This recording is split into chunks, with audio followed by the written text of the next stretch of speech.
वही तो है, सिर्फ नाम बदले हैं, चेहरे बदले हैं। वही चेहरा एक बार कांग्रेस में है, एक बार इनेलो में है, एक बार जेजेपी में, एक बार बीजेपी में। यानी शोषण किसका हो रहा है? हमारा ही हो रहा नहीं मिलता। मैं इतना भी कहना चाहती हूँ आज आप मीडिया के सामने, आज ये सिक्किम बैठी है, हो सकता है सोशल साइट पे आज सिक्किम 74 पे है। मैं ये मानती हूँ कि यदि मैं धरातल पे यदि मैं फार्म भर के आती हूँ, अब से पहले हज़ारों लोग मेरे दुश्मन बने पड़े हैं कहीं ये चेहरा ना बन जाए। और जब मैं मैदान में होंगी तो पता नहीं क्या क्या होगा, क्योंकि इनके पास लगातार पुरानी पार्टियाँ हैं, इनके पास वर्कर हैं, इनके पास IT सेल है, इनके पास पैसा है। सिक्किम के पास क्या है? सिक्किम के पास सिर्फ नाम है, मेहनत है और जो आम जनता है और भगवान है। मेरे पास यही है, मेरे पास ऐसा कुछ नहीं है।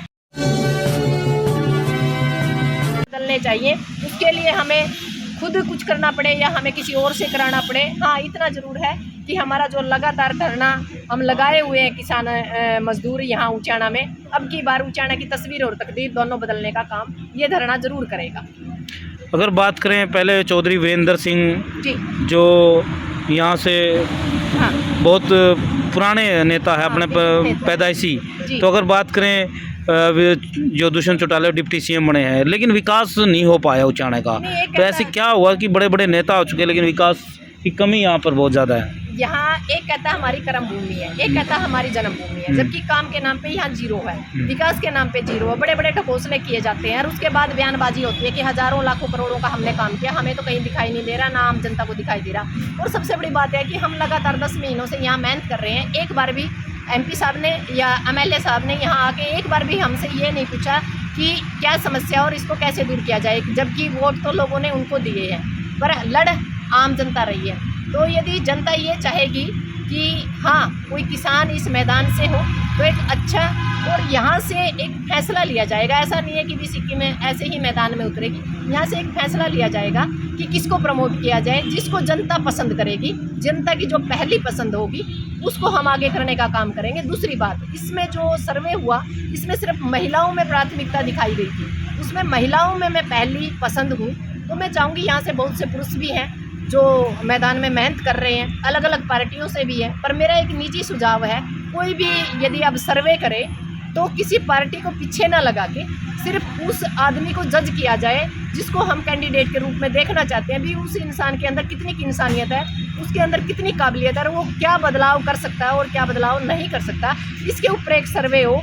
ये महिलाओं में ये था कि जो हमारी किसान नेत्रियाँ हैं जो लगातार आंदोलन लड़ रही थी 3 साल से, उनमें हमें पहला स्थान मिला। इसके लिए मैं जनता का बहुत बहुत धन्यवाद करना चाहूँगी कि जो हमने मेहनत की थी उस मेहनत का कहीं ना कहीं उन लोगों ने हमें आशीर्वाद दिया, हमें खुशी हुई और हम इसी जिस जज्बे से आज लड़ रहे हैं समाज के लिए, इसी जज्बे से हम लड़ते रहेंगे।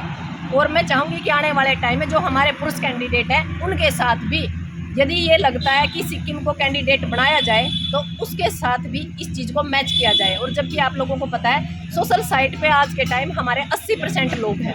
सोशल साइट का सर्वे लगभग कई बार सही भी होता है और कई बार गलत भी होता है, कई बार वोटिंग सही भी होती है, कई बार गलत भी होती है। तो हम इस पे ज़्यादा मतलब ना जाके धरातल पे काम करने में हम विश्वास करते हैं। यदि धरातल के लोग हमें मौका देंगे और हमें पब्लिक आशीर्वाद देगी तो ज़रूर मैदान में होंगे और जो ये दोनों परिवार हैं इनको हराने का काम करेंगे।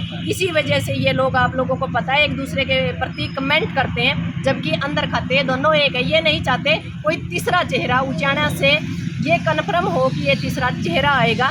सबसे बड़ी बात यह है कि हमारा इतने सालों के मेहनत के बाद भी लोग एक ही बात पूछते हैं कि आप किस पार्टी से हो। हम किसी पार्टी से नहीं हैं और हम नहीं चाहते कि हम किसी पार्टी का झंडा उठाएं, क्योंकि पार्टियों का यदि झंडा उठाते हैं तो फिर उसी ढर्रे के ऊपर हमें काम करना पड़ता है। हमारी कुछ मजबूरियां होती हैं। जो बंदा वहां सोच के संसद या विधानसभा जाता है वहां कुछ भी बदलाव नहीं होता, सिवाय खुद MLA MP का विकास होता है। धरातल पे विकास नाम की चिड़िया नज़र नहीं आती और हम नहीं चाहेंगे कि जनता का विकास ना हो और हमारा विकास हो। इससे बेस्ट है कि हम एक किसान आगू, मजदूर आगू के रूप में काम करें। हमें निजी स्वार्थ के लिए ना इलेक्शन लड़ना है, हम आंदोलन के लिए ही काफ़ी। अगर आपको 2024 में मौका मिलता है तो किस प्रकार के मैनिफेस्टो के साथ आप उतरोगे? क्या क्या मुख्य समस्याएं है जो? मेरी निगाह में सबसे मेन समस्या है आज के टाइम महिला की सुरक्षा, नंबर 2 पे है जो हमारे अपराध हो रहे हैं, नंबर 3 पे है शिक्षा और सबसे बड़ी बात है कि महिला सशक्तिकरण और रोजगार। ये मान के चलो यदि महिलाओं के लिए हम सुरक्षा नंबर 1 पर रख रहे हैं, तो हम बच्चे या महिलाओं और जो हमारे युवा हैं उनके लिए रोज़गार नंबर 1 पे होगा।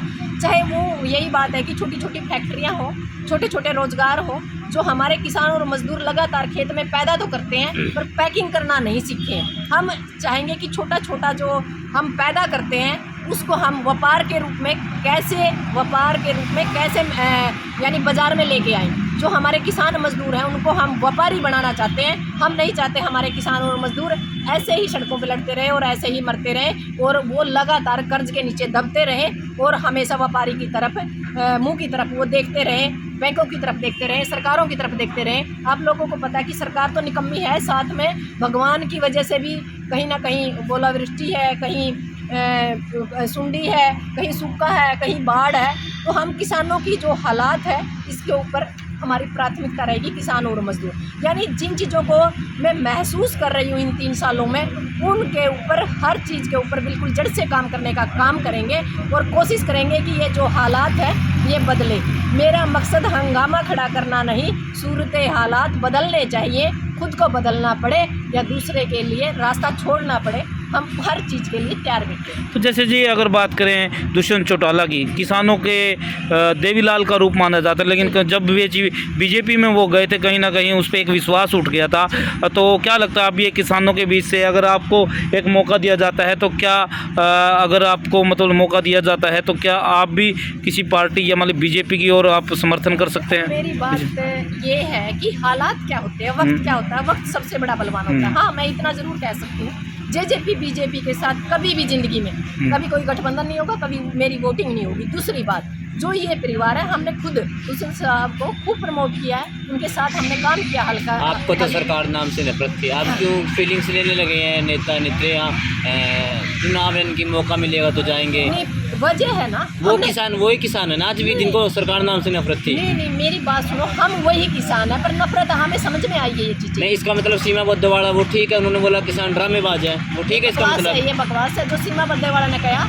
उन्होंने कहाँ जाके समर्पण किया? जेजेपी में। बिल्कुल। वो उसकी जगह किसी XYZ पार्टी जो बीजेपी और जेजेपी को हराती है, विपक्ष पार्टी में जाती तो हम कहीं ना कहीं ये सोचते हैं कि ये आज भी किसानों के साथ है। यदि हमारी दुश्मन पार्टियों के साथ यदि कोई जाता है तो वो गलत है, ये हम आज भी गलत मानते हैं। दूसरी बात, सरकार के अंदर क्यों जाना चाहते हैं? यदि देवीलाल नहीं जाता तो कानून किसानों के मजदूरों के हिसाब से नहीं बनते।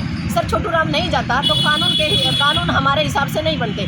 यदि कानून हमें अपने हिसाब से बनाने हैं तो सरकार में जाना जरूरी नहीं, मजबूरी है। किसान जाना नहीं चाहता पर उसकी मजबूरी है, क्योंकि हमारी कोई सुनता नहीं। ना जेजेपी सुनती है, ना बीजेपी सुनती है, ना हमारी कांग्रेस सुनती है, ना इनेलो सुनती है। हाँ, ये बात है, कुछ लोग ज़्यादा मतलब पार्टी वाले ज़्यादा गंदे हैं, कुछ कम गंदे हैं। यानी वो एक दलदल है, उसके अंदर सभी मगरमच्छ एक से। नहीं, आपको अत्याचारों से अत्याचार गलत लगते हैं तो सरकार गलत है? नाम ही गलत है क्या? नहीं, पार्टी का नाम गलत है कि जेजेपी गलत है, बीजेपी गलत है, या फिर जो अत्याचार होते हैं वो गलत है? मेरी बात सुनो, ये मान सकते हैं हम 2% MLA या MP सही होते हैं जो अपने ज़मीर से काम करते हैं, पर वो कहीं ना कहीं पार्टियों में बंधे होते हैं तो वो काम नहीं कर पाते।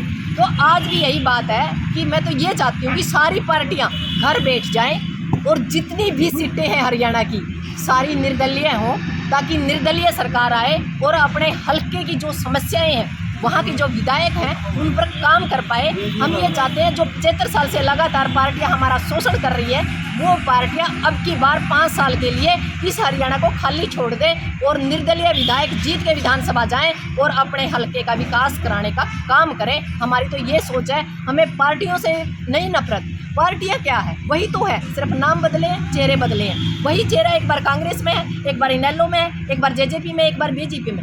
यानी शोषण किसका हो रहा है? हमारा ही हो रहा है। बार बार वो सत्ता की मलाई खा रहे हैं, हम बार बार वोट दे रहे हैं और बार बार हम धरनों पे आ रहे हैं, बार बार केस लग रहे हैं, बार बार लाठियां खा रहे हैं। मतलब स्थिति नहीं बदल रही। अब हमें समझ में आया कि परिस्थिति कैसे बदली जा सकती है। सर छोटू राम ने कहा था, ये बोले किसान एक तो बोलना सीख ले, दुश्मन पहचानना सीख ले। हमने इस उंगली का सही जब तक इस्तेमाल नहीं करना आएगा तब तक हम सड़कों पर लड़ते रहेंगे, क्योंकि वोट ही सबसे बड़ी चोट है।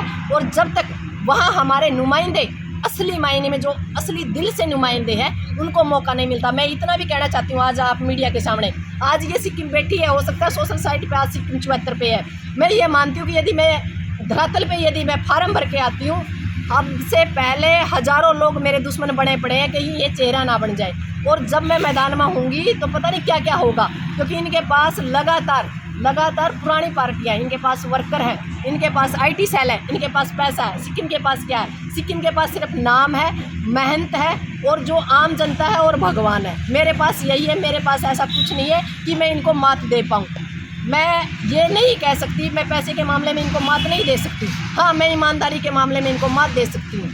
ये बातें हैं। मेरे पास तो ये है कि भगवान और जो जनता है वो भगवान है मेरे लिए। यदि ये कोई फैसला ले तो अलग बात है, वरना जिस तरीके से आज राजनीतिकीकरण है, मुझे नहीं लगता मैं इनके सामने फाइट भी कर पाऊंगी, क्योंकि सच्चाई को कभी भी मतलब बंदे को नकारना नहीं चाहिए, क्योंकि आज के टाइम में पैसे का बड़ा बोलबाला है राजनीति के अंदर। ये लोग वोट खरीद सकते हैं, हमारे पास वोट खरीदने के लिए पैसे नहीं है।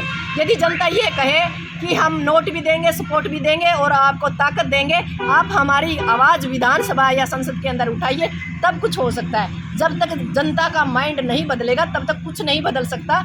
यहाँ मैदान में आके खुद की बेइज्जती करानी है गुरनाम जी की तरह। इससे बेस्ट है कि हम किसानों की आवाज़ उठाते रहें, एक अपने नाम और फेम के साथ समाज को एक ईमानदारी की मिसाल पेश करते रहें, बेस्ट रहेगा। इससे बढ़िया कि हम मैदान में आए और बेइज्जती करा के जाएं। हम बेइज्जती कराने के बिल्कुल मूड में नहीं है। जब तक जनता का मूड हमें ये नहीं लगता कि हाँ जनता परिवर्तन चाहती है, हम मैदान में नहीं आएंगे। यदि जनता परिवर्तन चाहेंगे तो हम 100% मैदान में। ठीक है जी। तो जितने भी दर्शक जुड़े हुए हैं, कमेंट में आप राय रखें कि आपकी पहली पसंद 2024 के लिए उचाना से दुष्यंत चौटाला है या वीरेंद्र सिंह है या फिर डॉक्टर सिक्किम है। आपकी जो भी पसंद है कमेंट में आप राय रख सकते हैं, नाम लिख सकते हैं डॉक्टर सिक्किम का, और उसके आधार पर डॉक्टर सिक्किम है वो अगर फैसला करेगी कि चुनाव में उनको मौका मिलता है तो वो इसके लिए भी तैयार है। तैयार हो जी फिर? हाँ बिल्कुल तैयार है।